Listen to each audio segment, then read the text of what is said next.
Olá, você desenvolvedor, seja muito bem-vindo a essa nova playlist que chamamos aqui de Aprendendo o Elixir V2, né? Nessa playlist a gente vai abordar e expandir um pouco mais os assuntos que falamos 3 anos atrás naquela playlist Aprendendo o Elixir.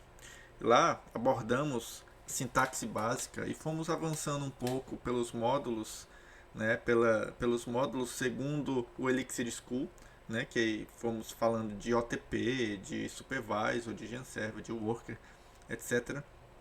Mas aqui vamos ter um foco um pouco mais reflexivo, além de também utilizar essas construções, né, a sintaxe, a gente vai voltar a aprender ou rever, rememorar essa sintaxe que a gente aprendeu no anterior e vamos refletir sobre performance, sobre como a construção de aplicações realmente resilientes e escaláveis usando o Elixir ou usando todo o seu ecossistema. Então, essa é uma, vamos dizer, que é uma evolução, mas fundamentalmente conceitual, que nos vai fazer pensar sobre a linguagem, sobre a tecnologia, sobre linguagens funcionais, sobre o nosso contexto atual, contexto de inteligência artificial e o que precisamos aprender para que a gente possa trabalhar de uma maneira que seja produtiva, utilizando também muito dessas novas tecnologias que ajudam o desenvolvedor a desenvolver. Então, esse é um vídeo introdutório em que eu vou apresentar um pouco mais dessa ideia, disso que estamos preparando aí e que virá na sequência nos próximos vídeos. Nós já temos isso todo esquadrinhado, bem desenhado, para a gente poder trazer aqui para vocês. Tá? Então, um pouco disso que eu falei, né? É uma evolução. A gente vai tentar ser muito mais reflexivos, né, sobre o que estamos construindo, porque se a gente for parar para analisar, a IA ou a inteligência artificial tem construído softwares, tem construído sistemas, mas elas não pensam sobre o que estão construindo, não pensam na qualidade daquilo e nem em arquitetura sobre o que elas estão fazendo. Apenas são um bando de papagaio que repetem, né, e introduzem as mesmas coisas que já estão aí. Então precisamos é, não pensar somente em sintaxe, mas entender realmente o fundamento por trás da sintaxe, porque é isso que devemos fazer como seres humanos, pensar sobre, né? Ou seja, a arte de refletir e de criar soluções que realmente prevejam determinadas falhas. Né? E o Elixir e seu ecossistema, né, ele traz isso dentro de si. Né? Quando criaram lá atrás o Erlang, a BIM, é para prever determinadas situações que acontecem é, no mundo real, onde as aplicações rodam no mundo real. Né? Então, vamos passar por isso, né? Pela sintaxe, pelos OTPs, pelo OTP, na realidade, né? Pelos processos supervisors, GenServer.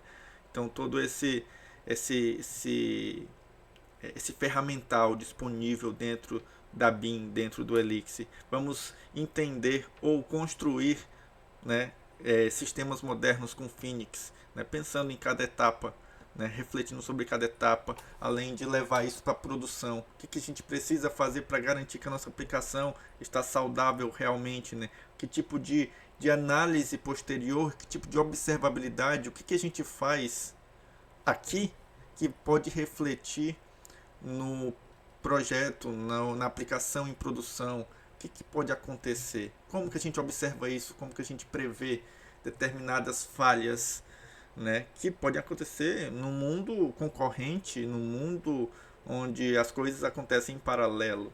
Então vamos ter essa abordagem também aqui dentro dessa trilha, tá bom? Dessa playlist, dessa sequência de vídeos. É,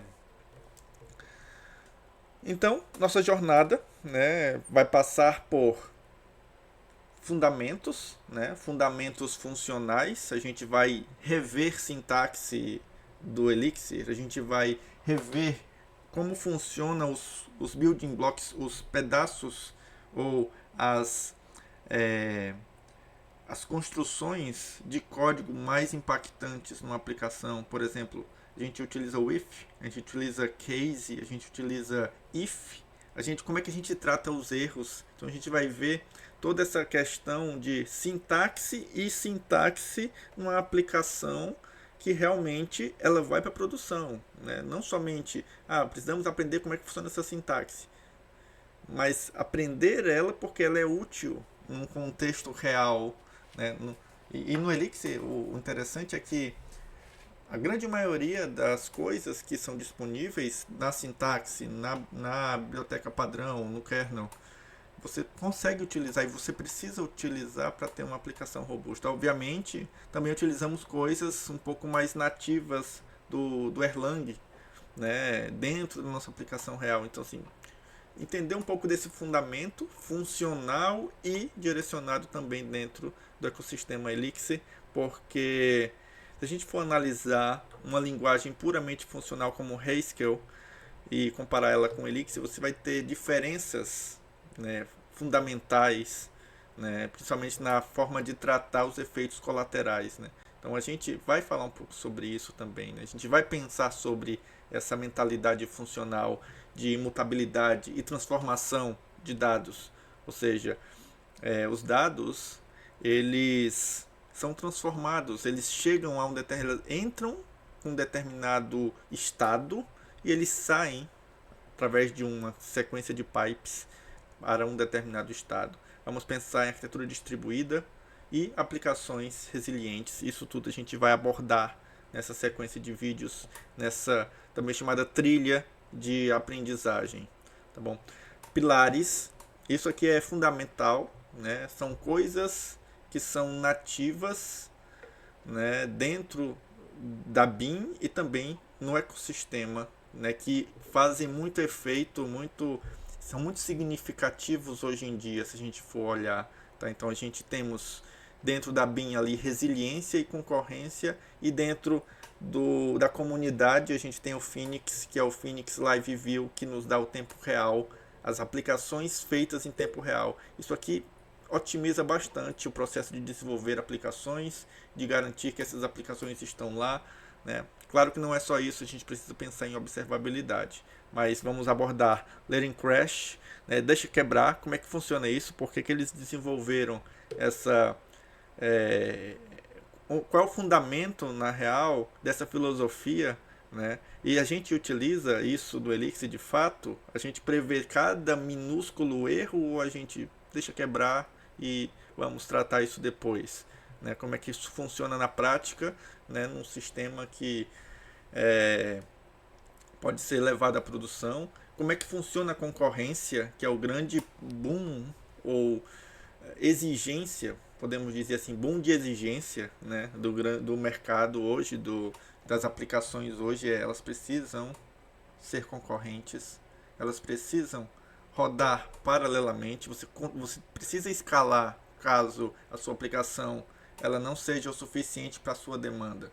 Então, essas coisas elas precisam ser pensadas, ou no caso do Elixir, as pessoas acabam não pensando porque ele faz isso meio que nativamente, mas você precisa pensar, porque apesar de fazer isso nativamente, a nível de software, vamos dizer assim, de construção nativa, você precisa pensar como você deve lidar com cada situação de concorrência. Por exemplo, se você tem uma aplicação financeira, como é que você não debita o saldo duas vezes, caso chegue no mesmo momento, no mesmo instante, duas requisições? Como é que isso funciona dentro do Elixir? Como é que a gente consegue prever isso? Que ferramentas ele propõe ou ele fornece para a gente lidar com esse tipo de situação? E a ideia é, se você vem de uma linguagem orientada a objetos, onde os objetos eles são as construções principais nesse sentido de informação, e o estado, consequentemente, ele é mutável, você vai ver uma diferença, ou você vai entender que isso muda quando a gente fala de linguagem funcional, ou isso muda quando a gente fala de Elixir, de Erlang, de Beam. Tá? Nossa tendência dentro de uma linguagem funcional é simplificar e transformar. Né? Então a gente não devemos, isso pode acontecer, mas não deveríamos deixar nossa aplicação mais complexa do que ela precisaria ser. Deveria simplificar, né?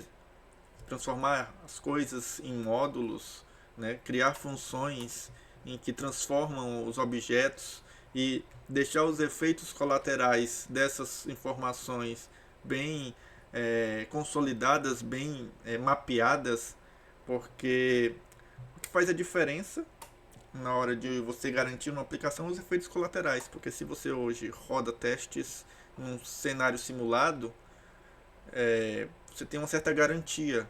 As funções puras você tem garantia quase que total, mas as funções que dependem de contexto externo, são chamados de side effects, efeitos colaterais, você tem uma garantia muito menor.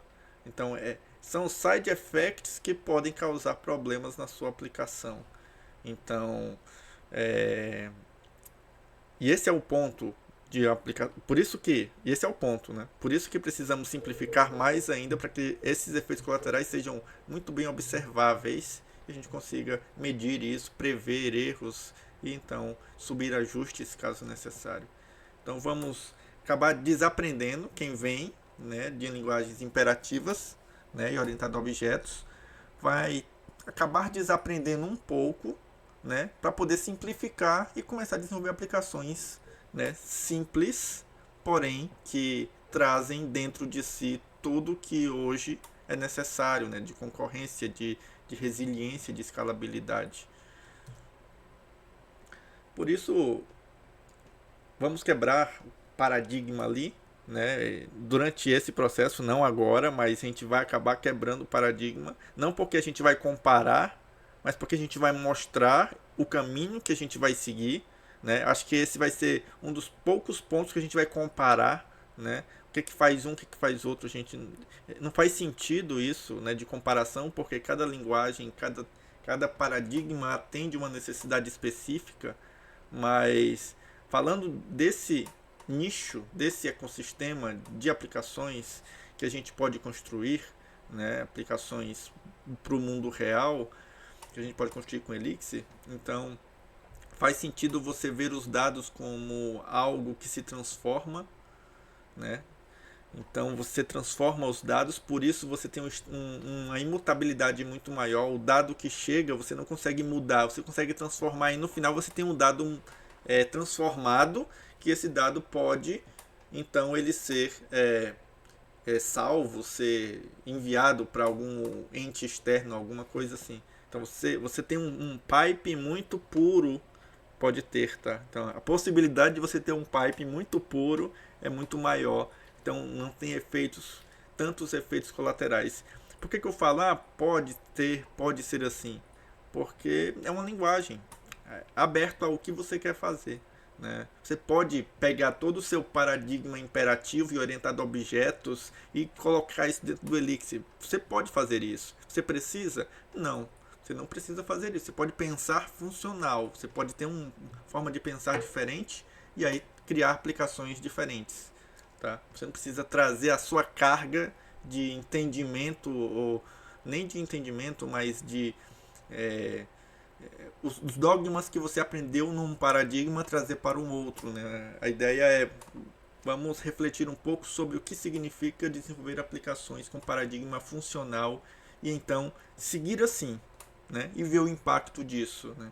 Eu garanto que a gente vai acabar focando em coisas mais importantes depois que a gente para de se preocupar em como a nossa aplicação ela está sendo desenvolvida, ela está realmente manutenível e tudo, porque se a gente segue um pattern, né, que a gente pode construir dentro de cada aplicação, ela tem um pattern, mas se a gente segue e confirma que esse pattern está valendo, tá válido para nossa aplicação, então a gente se preocupa muito mais em vamos observar e garantir que isso não quebre.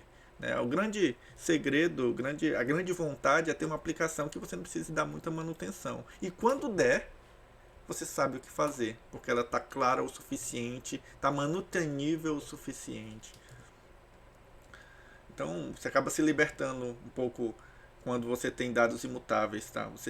E isso é o fundamento ou fundamenta o Let It Crash, né? O deixe quebrar, né? Quando os dados eles são imutáveis, porque grande problema é, ou a grande situação é ou eu trato todos os erros que eu posso prever, ou eu deixo quebrar e tudo bem, minha aplicação ela não vai morrer por conta disso, né? O grande e aí reforçando por que isso é um grande problema, porque se tem uma aplicação que se eu não trato o erro e ela tem uma memória compartilhada, uma memória que tem estado, que aquela informação que entrou ela está mudando o estado na memória, então se você não trata o erro corretamente, de maneira certa, então aquele dado ele vai sujando a memória, então ela vai é, mantendo-se constantemente dentro da aplicação, ou seja, você não consegue reverter, você não consegue limpar. Então o Let It Crash, ou deixe quebrar, ele é muito nesse princípio de, bom, se os dados são imutáveis, não preciso tratar todo o erro, deixa quebrar, o usuário vai ter o seu erro 500 ou erro 200 não, né, o erro 400, mas é, deixe isso quebrar, porque isso não impede a minha aplicação, isso não vai sujar a minha memória, né? Eu tenho visto aplicações, a título de exemplo, tá? Não de comparação, mas uma aplicação em Elixir, né? E uma aplicação em Node, né? Depois de um tempo, essa aplicação em Node ela precisou ser restartada porque ela tava trabalhando de maneira errada. Então, você fazia um post e o post não se comportava da maneira certa, dava um erro, porque provavelmente esse estado, essa memória, ela se sujou, então acabava sendo compartilhado isso e ela entrava em degradação. Então, isso eu não enxerguei, né? Pode ser limitação minha, mas por todo esse princípio de deixe quebrar, de imutabilidade, a gente não consegue enxergar essa degradação a nível de tempo. Por isso que você tem uma aplicação, você tem histórias de aplicações que elas estão rodando há muito tempo sem precisar ser reiniciadas, sem precisar restartar, né? Então, o imutável ele elimina race conditions, ele é, elimina essa necessidade de lockings, certo? Em termos gerais, né? E mantém estados consistentes. Isso aqui a gente está falando no nível de cerne, de núcleo, de core da linguagem, ou de core da BIM, tá?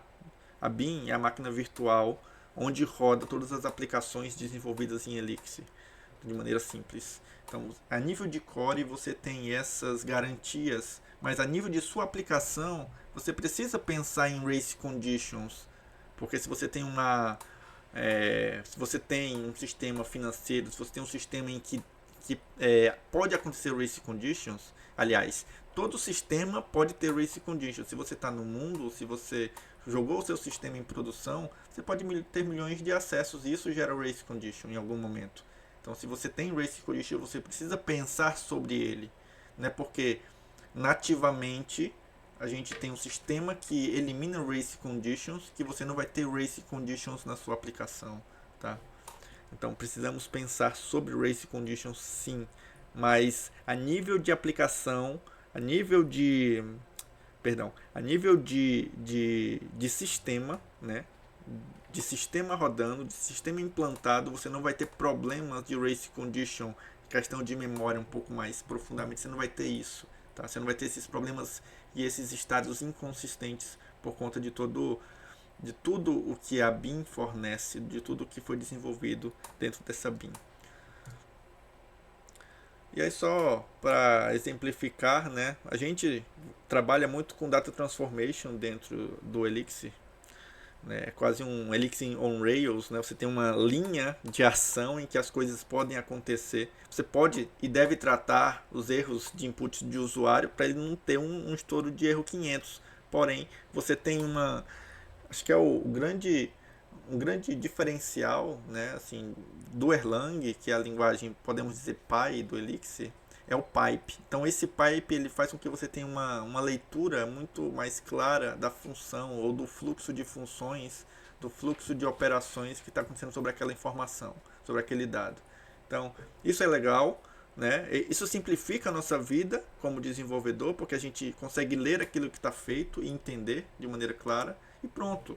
Vamos nos preocupar agora com outras coisas. Né? Não precisamos nos preocupar com o Estado, só precisa se preocupar com como aquela função ela está se comportando com aquela informação que entra e como que eu vou devolver essa informação para continuar rodando no pipe de informações ou de transformações, melhor dizendo. Como eu falei, né, a gente tem essa filosofia de deixe quebrar, né? Acaba sendo essa ideia de resiliência nativa. Por que que, por que que isso é uma filosofia e não um comportamento? Isso é um pensamento, né? Isso é um conceito, isso é uma forma de pensar na arquitetura do nosso sistema e não uma funcionalidade, uma ferramenta. Não é uma ferramenta que eu tenho que usar. É como as coisas acontecem. Né? Pelo estado ser imutável, não vai ter aquele problema de ficar sujando a memória toda vez que tiver um erro não tratado, um raise, alguma coisa assim nesse sentido. Então por isso que a filosofia é, tá, deixa quebrar, eu não tratei, tudo bem, não preciso tratar todos os erros possíveis, eu não preciso botar um try catch em tudo, porque o grande problema de eu não tratar erros em qualquer linguagem que não tem muito essa imutabilidade é que sim, vai sujar a memória em algum momento, não necessariamente vai sujar agora, mas em algum momento vai ter algum problema. Então, como isso é impossível, porque o nosso estado é imutável, então não tem problema, você não precisa tratar tudo. Você precisa tratar sim, porque o usuário vai receber o erro 500. Mas não precisa tratar tudo, porque a sua aplicação não vai morrer se você eventualmente deixar de tratar alguma informação. Tá? Então, por isso que vai existir. E aí, isso sim são ferramentas, né, que é o supervisors e o workers, que são estratégias e código, né, e sintaxe de como você vai construir as coisas para funcionar de uma maneira que ele se restaure, que é o self-healing, de ele se recuperar de uma falha. Quebrou? Tá, vamos recuperar de uma falha. Né? E por que a gente tem isso? Porque dentro nativamente aqui do Elixir, da Beam, do Erlang, né? São as linguagens, a Beam é a máquina virtual, você trabalha com processos, então tudo é processo. Então, por ser processo, eles podem ser um processo que fique lá nativo ou fique lá em background rodando. Então, se aquele processo morre, e é um processo importante, né, então você precisa restaurar ele para a sua aplicação continuar trabalhando sem precisar restartar toda a aplicação para reiniciar todos os processos. Então, você tem supervisors e workers. Workers como um processo que faz alguma coisa, supervisors como um processo que observa esses caras, esses workers, e se eles morrerem eu preciso reiniciar eles. Então essa ferramenta, né, essa sintaxe, ela vai te dar essa possibilidade ali. Né? Então uma frasezinha interessante ali: falhas são inevitáveis em sistemas distribuídos. Tentar preveni-las é fútil, gerenciá-las é o diferencial. E acredito que tudo é gerenciável, né? Assim, todo o fundamento deve ser como eu vou gerenciar isso, né? Como que eu vou lidar com essas situações? Qual é o trade-off disso e o que eu preciso decidir? Acho que esse é o ponto central aqui. Só para pictórico aqui, só para descrever um pouco mais ou deixar essa imagem na cabeça, né? Essa imagem mental aí, né? Então processos, como eu falei antes, tudo é processo. E um processo dentro da BIM ele é muito econômico, né? É realmente um processo muito, muito pequeno de consumo de memória. Você tem todos os elementos básicos de um processo simulado, um processo que é uma thread, processo que roda em uma thread, para um processo que roda dentro da BIM. Então tem basicamente as mesmas coisas ali, então são bem similares, porém uma você lida diretamente com a máquina, né, com o hardware do sistema, e outro você lida com a BIM, que é uma simulação disso. Portanto, isso é muito mais leve de você iniciar, de você remover, né, deletar. Isso faz muita diferença, tá? Porque daí a gente começa a pensar em processos, né? Podemos simular um mundo real dentro de uma aplicação nossa. Por exemplo, tem um caso, né, eu posso deixar o vídeo aqui na descrição desse exemplo, de que cada processo ele o Watergate é um projeto, né, feito para saúde, na área de saúde, tá? Então tem um vídeo que eu vou deixar aqui, e cada processo era um paciente, né, ou é um paciente. Então, você tem milhões de pacientes, você tem milhões de processos, um para cada paciente. E você tem ali um processo, ele fica vivo na máquina. Obviamente tem estratégias, né, de manter processos vivos, dependendo do paciente estar disponível ou não, de disponibilidade do paciente, de tempo, né? Mas assim, você tem um para cada, né? Você tem um pareamento de um para um. O que é legal, porque você pega um cenário, um, um mundo real, e você consegue trazer ele para dentro da BIM, para dentro da sua aplicação, e você consegue lidar com isso de uma maneira muito mais assertiva. Então você não lida com linhas de uma tabela, você lida com processos.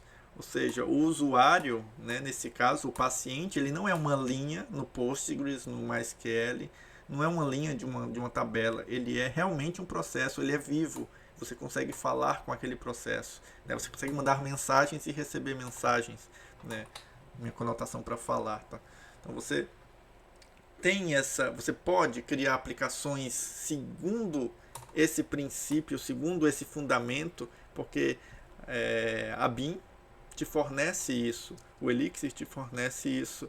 E tem um livro do Joe Armstrong, né, que é o Programming Erlang versão 2, os primeiros capítulos ali, que ele descreve, aí ele diz, vou parar um pouco de pensar sobre programação, sobre sistemas, e vamos só refletir aqui. Ele diz, estou olhando pela minha janela e estou vendo lá uma pessoa levando o cachorro a passear, né, o carro passando, o avião. Então ele olha para o mundo e vê o mundo e tenta entender que essas coisas acontecem concorrentemente, paralelamente. Então eu consigo fazer uma simulação desse mundo real dentro de uma aplicação, né? Então a nossa aplicação ela conseguirá lidar dessa maneira, tá? Porque temos ferramentas para isso dentro da BIM. E, né, a gente vai abordar ali sobre o Live View, porque o Live View o Live View está dentro do Phoenix, e o Phoenix é o framework, né, que incorporou essa biblioteca Live View, e você consegue criar aplicações robustas, complexas, e ao mesmo tempo usando a simplicidade, né, se você entende o conceito, né, de GenServer, de Worker, de Supervisor, essa simplicidade de criar aplicações ali dentro do Elixir, dentro do Phoenix. Então, a gente vai ver isso. A gente vai criar aplicações para o mundo real. A gente vai usar Live View. A gente vai usar Phoenix.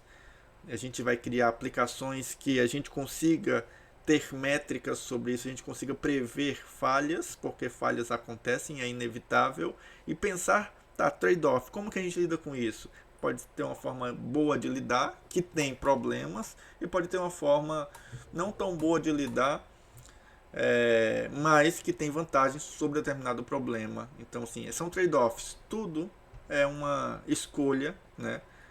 Tem uma máxima que diz assim: se você não escolhe, alguém escolhe por você, né? Então, se a gente não escolhe uma solução, provavelmente vai quebrar. E essa foi a escolha é deixar quebrar, que isso pode ser ruim, dependendo do nosso nível de aplicação, né? Se a nossa aplicação for muito crítica, deixar nossa aplicação quebrar em produção, mesmo que seja por 10 minutos, por 5 minutos, pode fazer com que um parceiro, um cliente, um customer, alguém, né, que esteja envolvido diretamente, que faz com que nossa aplicação ela seja válida no mercado, ou seja, a gente está ganhando dinheiro em cima disso, ou a gente está promovendo, está entregando valor em cima disso, ele vai deixar de confiar nessa aplicação. Mas ela falhou, todas falham. Ok, todas falham, mas precisamos pensar sobre quais falhas podem ser muito críticas para a gente, a ponto de deixar isso subir em produção, e deixar o cliente testar, né? É uma coisa que depende muito da área, do nicho da sua aplicação, né? Assim, é financial de preferência era melhor não falhar nunca, né? A gente sabe que pode falhar, mas quais são o tipo de falhas que a gente consegue lidar muito bem, né? E falhas que a gente não deveria deixar permitir de jeito nenhum. E quais estratégias que a gente pode utilizar para mitigar ou para resolver ou para prever falhas nessa ótica. E aí só apresentando aqui as 3 fases ou 3 pilares que a gente vai abordar. Fundamentos, que a gente vai refletir muito sobre sintaxe, tipos, imutabilidade, pattern matching, o operador pipe, o benefício dele, tá? Assim, de criar criar as nossas funções, eu ia chamar de building blocks da nossa aplicação, que são os nossos pedaços, né, conceituais e código que entregam valor para nossa aplicação, né? O poder da OTP dentro disso, né? Como que a gente pode elevar o nível e sair de sair de algo muito mais sintático, de sintaxe, para a gente precisa muito integrar supervisor aqui por conta de XYZ, né? Então, ou seja, refletir sobre onde a gente pode sair do feijão com arroz e colocar mais qualidade, porque a gente precisa garantir mais, porque a gente precisa prever mais, porque a gente precisa também economizar mais, né?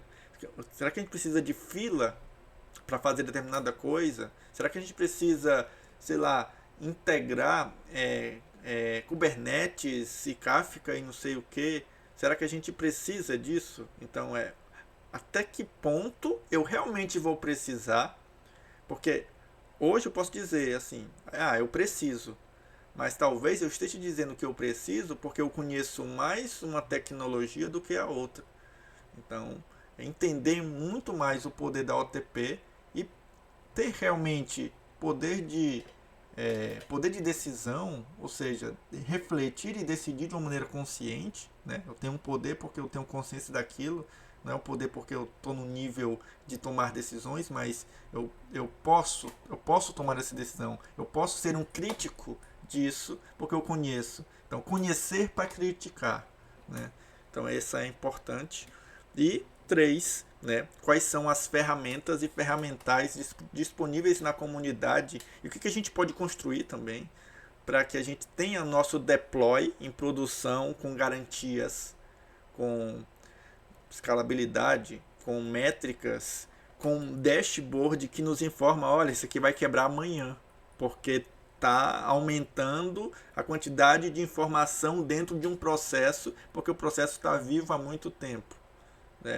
Por falha de desenvolvimento, obviamente, né? Mas assim, você consegue ver antes de quebrar, você consegue prever que num dia após uma sequência de dias acumulando informação dentro de um processo, você consegue prever que, daqui a um dia isso não vai mais suportar, porque a quantidade de memória usada por esse processo é muito alta e vai quebrar. Obviamente a aplicação vai se recuperar disso, porque nativamente ela se recupera. A aplicação em geral. Mas assim, você vai ter estourado um erro, você não vai ter conseguido processar aquilo e você vai ter perdido provavelmente aquela quantidade de informação que estava acumulada. Qual é a melhor forma de fazer isso? Qual é a forma que vai garantir essa pressão, né, essa pressão profunda que ela sofreu nesse tempo? A gente consegue fazer isso com Elixir.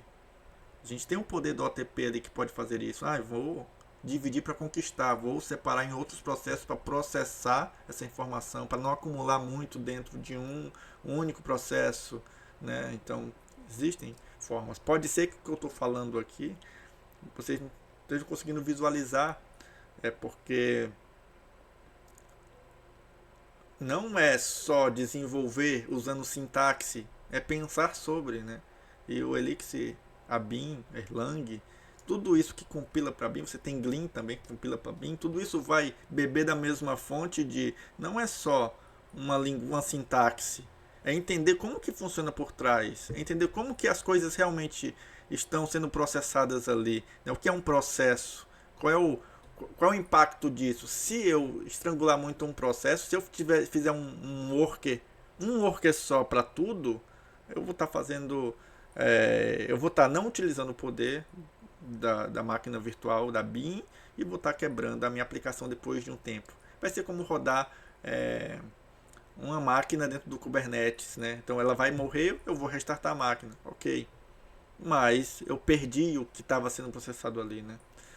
Então é muito mais o pensar, né? Trazendo de novo aquilo que eu falei no início. Isso é muito mais reflexivo e entender também os pedaços de código, os elementos, os tools, as ferramentas, e a gente conseguir sair do outro lado com observação, observabilidade, né?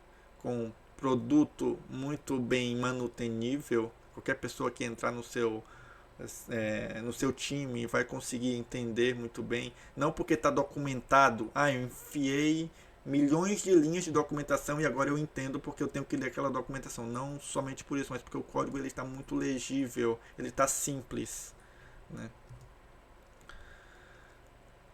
E aí nos próximos vídeos, ou no próximo vídeo, a gente vai falar um pouco mais dessa máquina virtual, que é o fundamento de tudo, porque em cima do que a gente entender da máquina virtual, da BIM, a gente vai conseguir entender por que a gente fez, por que a gente utilizou um supervisor, por que a gente utiliza um worker, por que a gente está fazendo um código que é reto e a gente joga num Phoenix, né, no framework Phoenix, e acontece a mágica e funciona tudo bem, né? Quando quebra um processo, ninguém morre, né?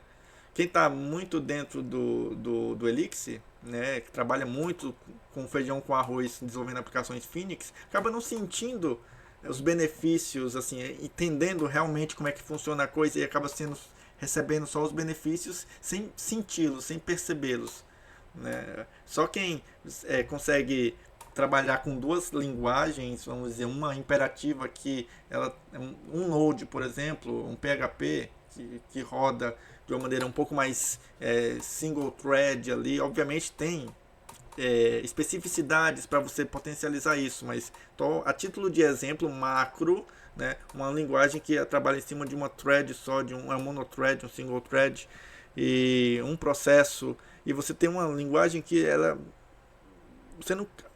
trabalha em vários cores, né? Ela usa tudo que a máquina tem, um ponto, né?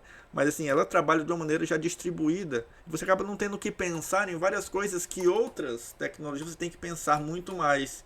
Não a nível de aplicação, não a nível de sua aplicação. A nível de, isso aqui vai quebrar a minha máquina, né? Isso vai quebrar a minha aplicação. Assim, vai quebrar mesmo que eu vou ter que fazer um restart. O sistema operacional tem que fazer restart nela. Então, isso dentro do Elixir não deveria, dependendo de como você desenvolve, não deveria acontecer. O sistema operacional não deveria restartar a sua aplicação. Ela deveria se auto-recuperar e restartar tudo que falhou, tudo que precisa ser restartado. Então, quem dá isso pra gente é a BIM, tá? A máquina virtual do Erlang, máquina virtual do Elixir, máquina virtual desenvolvida para segurar isso tudo, né? A gente compila nossas aplicações para essa máquina virtual rodar. A BIM é como se fosse uma JVM, né? Uma Java Virtual Machine, só para a título de comparação de máquina virtual. São muito diferentes a título de implementação, de desenvolvimento, mas só a título de existe a máquina virtual do Java e existe a máquina virtual do Erlang, né, do Elixir, por assim dizer. Então vou deixar aqui nos comentários desse vídeo, né, os links para a documentação oficial do Elixir, do Phoenix. Também vou deixar do Erlang, mas pode focar no Elixir, do Erlang, porque você vai ter ali algumas funções fundamentais que vai estar disponível dentro do Elixir, por conta da interoperabilidade. Vou também deixar os links da comunidade, né, das comunidades que eu participo, né, no Telegram, né, mas de algumas outras comunidades também de Elixir, e o repositório do curso onde eu vou disponibilizar esses slides, tá?